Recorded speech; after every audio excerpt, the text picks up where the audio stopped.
અમદાવાદમાં રથયાત્રા પૂર્વે એકતા ક્રિકેટ ટુર્નામેન્ટનું આયોજન કરવામાં આવ્યું। સરસપુર ખંડાલા ગ્રાઉન્ડ ખાતે એકતા ટુર્નામેન્ટનો પ્રારંભ થયો। મહંત અને પોલીસ કમિશનરની ઉપસ્થિતિમાં પ્રથમ મેચ યોજાઈ છે।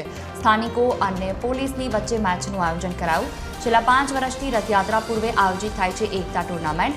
16 ટીમો વચ્ચે આ ટુર્નામેન્ટ યોજી 5 દિવસ સુધી એકતા કપ ચાલશે।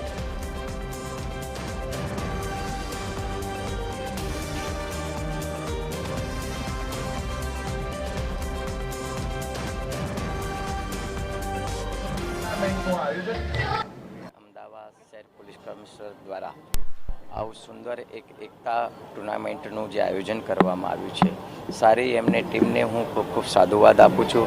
જેવી રીતે કે એકતામાં બંધુત્વની ભાવના સાથેનો સમાજને સૌને સાથે રાખીને જોડવાનો અને લોકોનો ભય દૂર કરી અને આવા લોકોત્સવ આનંદ ઉત્સાહ સાથે મનાવવાનું જે કાર્યમાં જે અમદાવાદ શહેર પોલીસ કમિશનરને સારી એમની ટીમ કરી રહી છે તેમને ખૂબ ખૂબ સાધુવાદ આપું છું।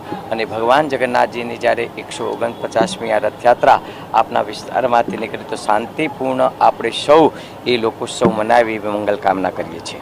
અને તહેવારની મજા આ છે જ્યારે ટેન્શન ફ્રી વાતાવરણમાં લોકો એન્જોય કરે ને ખાસ કરીને આપણા બહેનો નાના દીકરા દીકરીઓ બહાર નીકળે અને ભગવાનના દર્શન કરે અને એના કોઈ પણ પ્રકારના ભય ના લાગે, જો એના ઘરવાળો ના લાગે।